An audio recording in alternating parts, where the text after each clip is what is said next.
Well, today we're going to talk a little bit about organizational structures. And with that in mind, I have invited Colin Linggo. Colin and I have worked together a few times. One of the most brilliant guys out there in the marketplace. And, you know, he's been involved with doing work at HP, Compaq. He's also done stuff and has been intimately involved with Paramount Studios. And managing a good chunk of their marketing and media. So this is somebody who really knows what they're doing. And he's been involved in doing all these organizational structures. So it was natural to have Colin come on. And look, the reason why we're doing this is, and it probably makes sense now more than ever, is this is really the year of the chameleon. Don't you agree, Colin?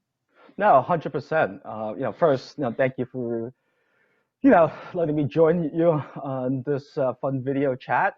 And the year has turned upside down, right? And everybody, in the world is figuring out how to adapt in this post-COVID environment that we're in. Whether it's marketing operations, right?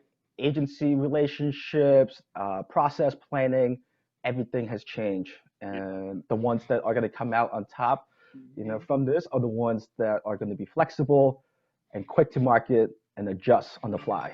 Yeah.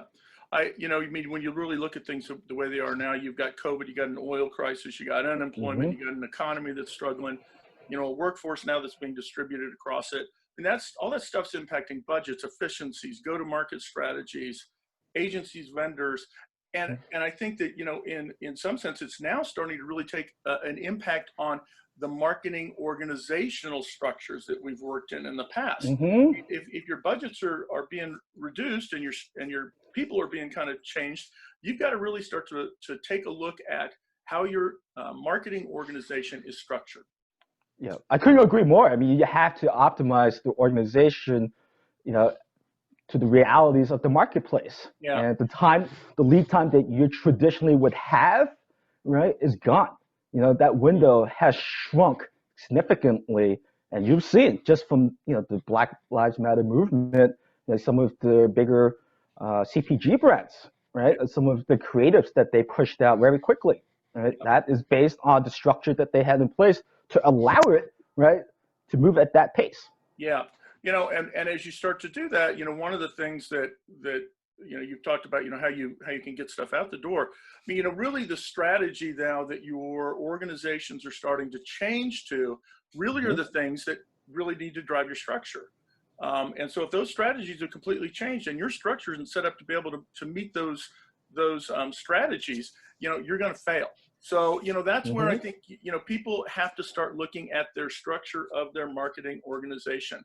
So, there's 4 marketing organizational structures. You and I have worked in 3 of those probably together. Yep. In fact, I think in some form or another.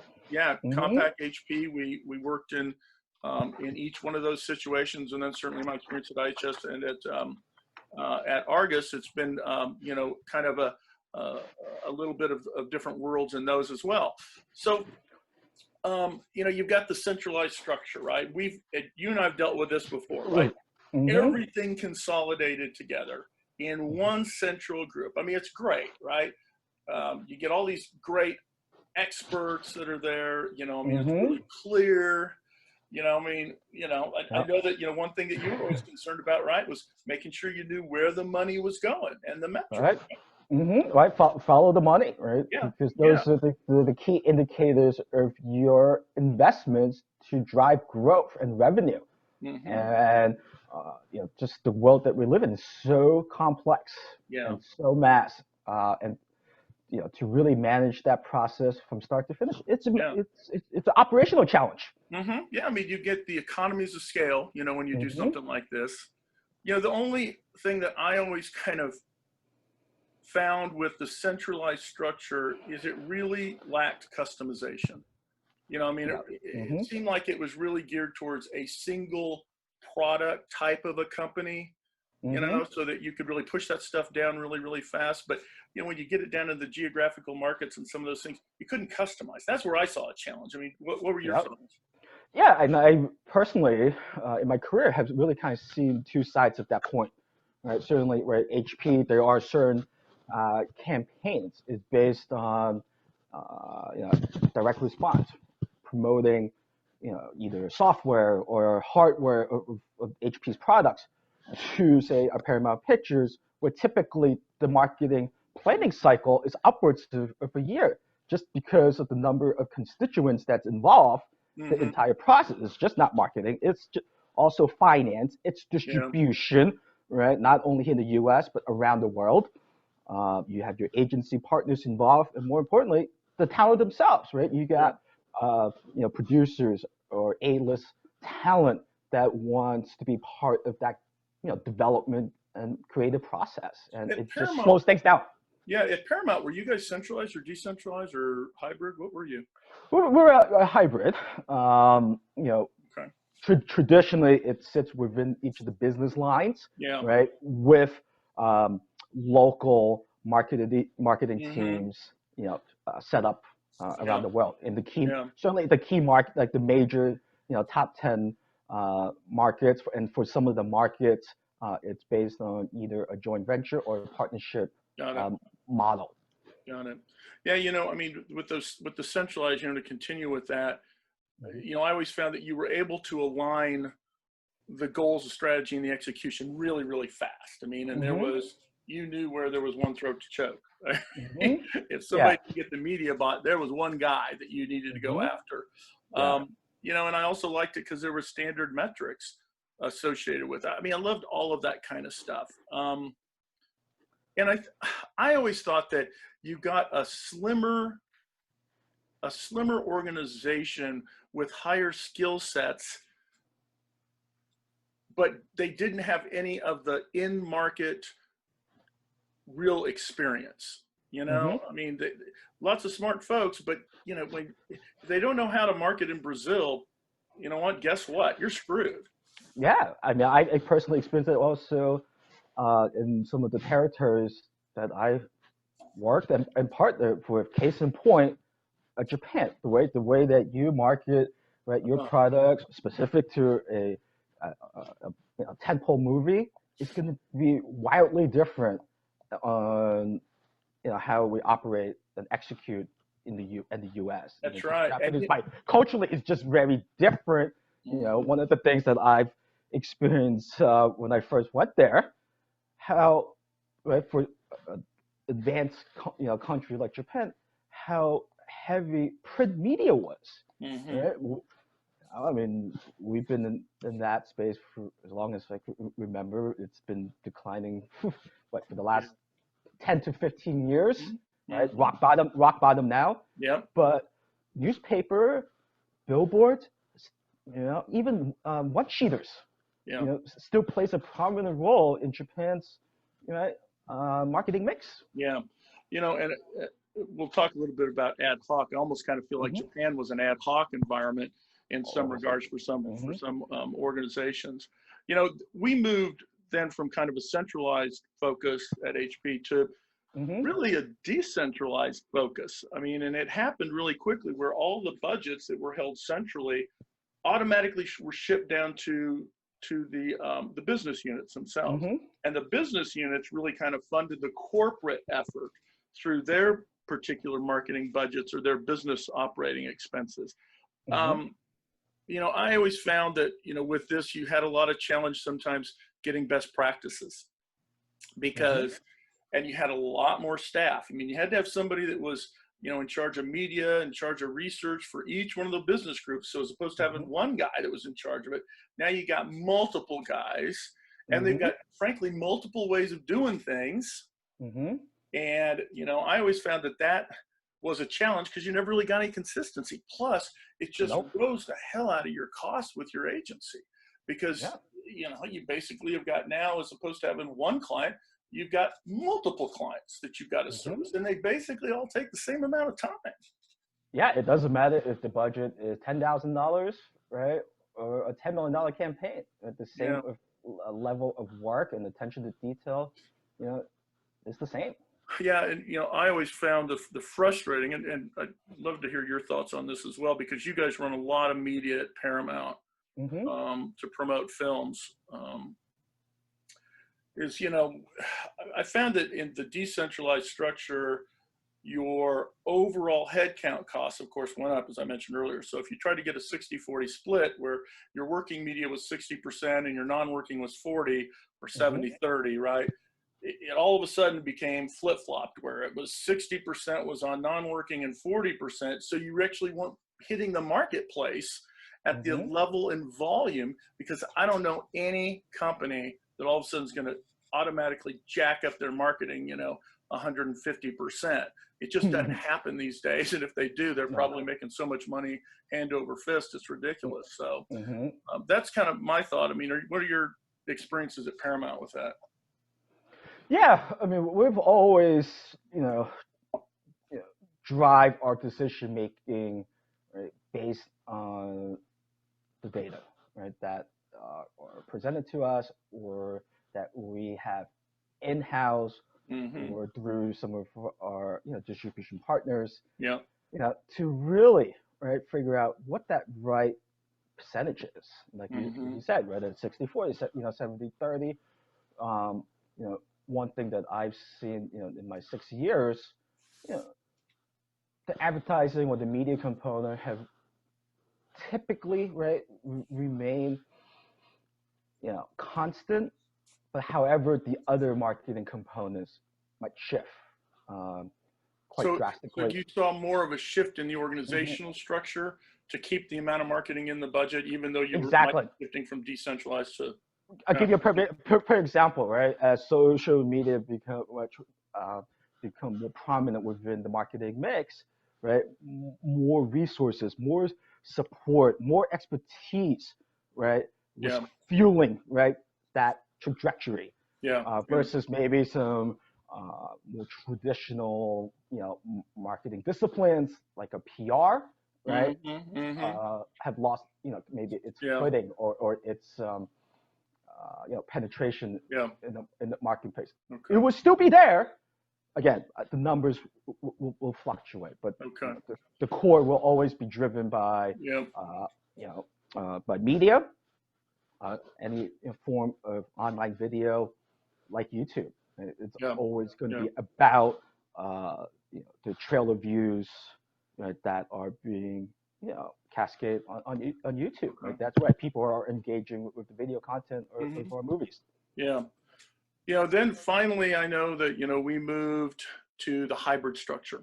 Hmm. And for those that, may not be familiar with the hybrid structure, um, basically what you've done is you take all of your highly skilled, kind of best in class, Hmm. best practices folks, and you stick them at the global level. But you keep marketers, a thin staff, frankly, that's really more along the lines of execution in the marketplace.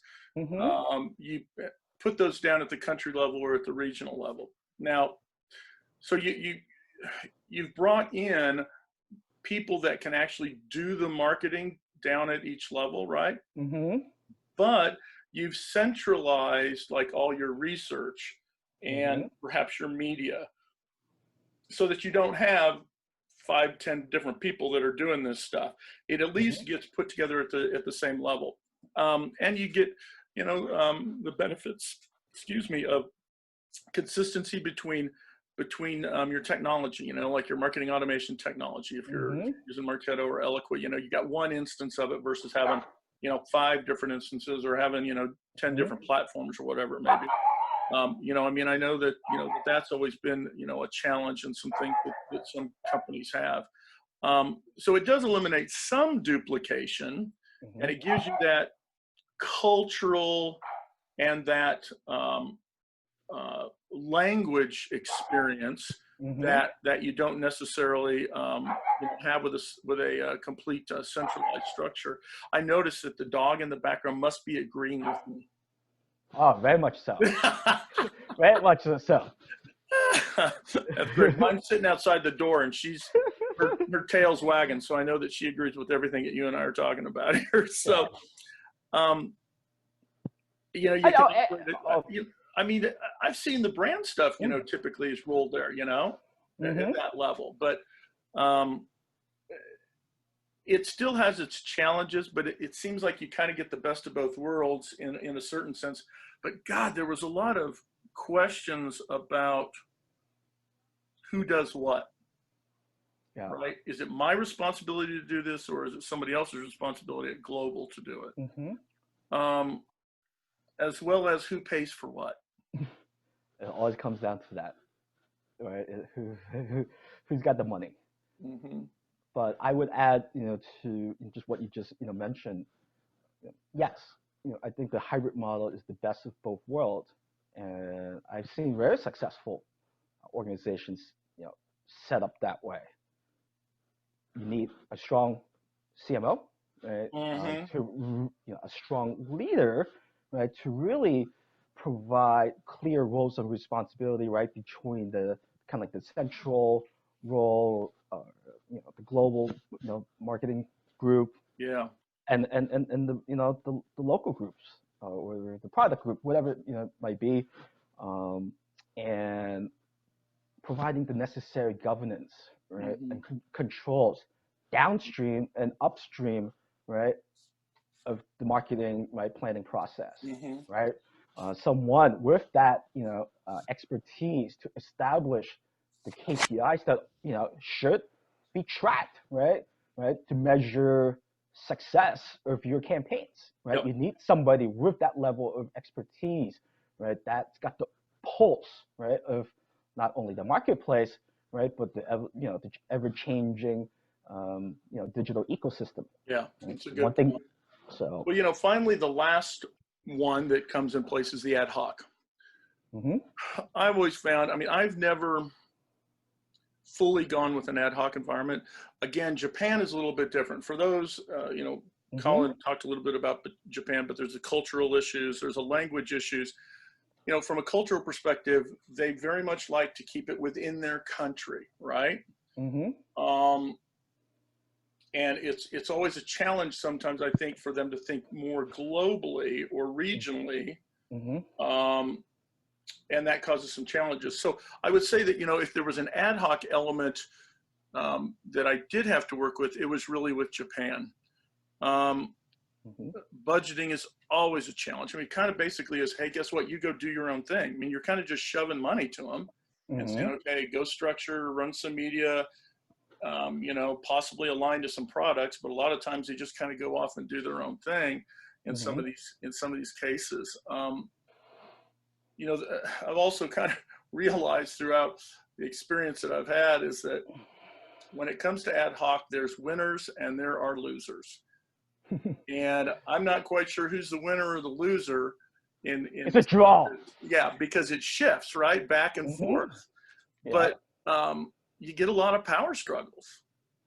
I couldn't agree more. And another country I would, you know, add to that mix would be Brazil. Really? There are quite a bit of, you know, regulatory restrictions with respect to marketing, right, on how any foreign marketer able to operate in their country. That's a good point. Yeah.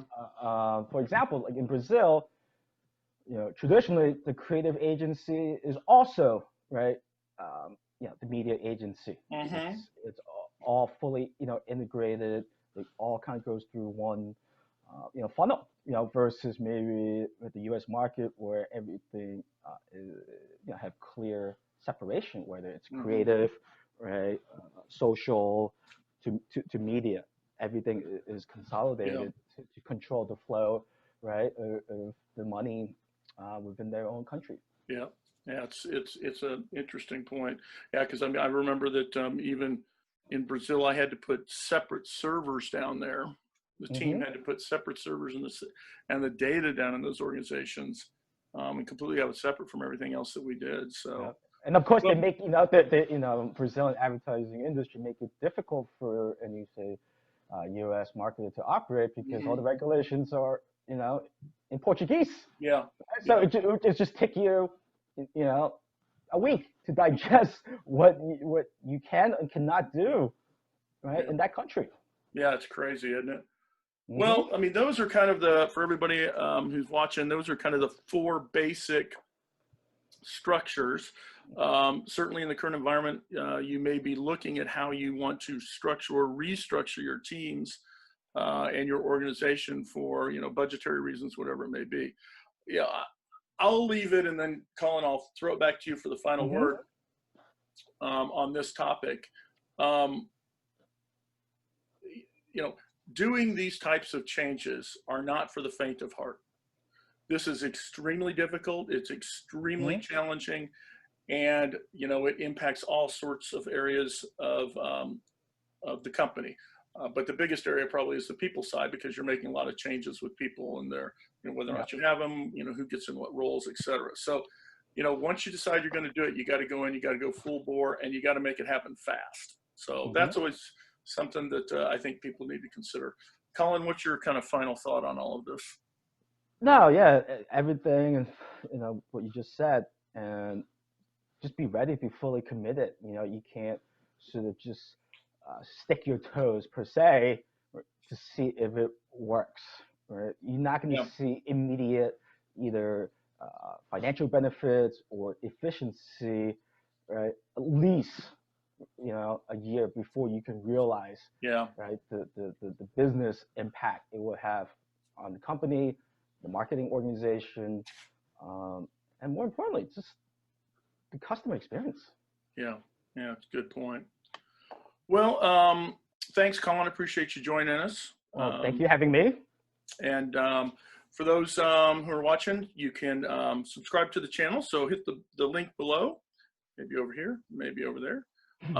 You can also share the video if you'd like to. And Colin and I put together a little list here of tips, additional tips and tricks that you may want to take a look at. So look for the link that's attached there. As always, thanks everybody for watching. If you got any questions or comments, please include them in the comment section below. Thanks. Thank you. Everyone, stay safe.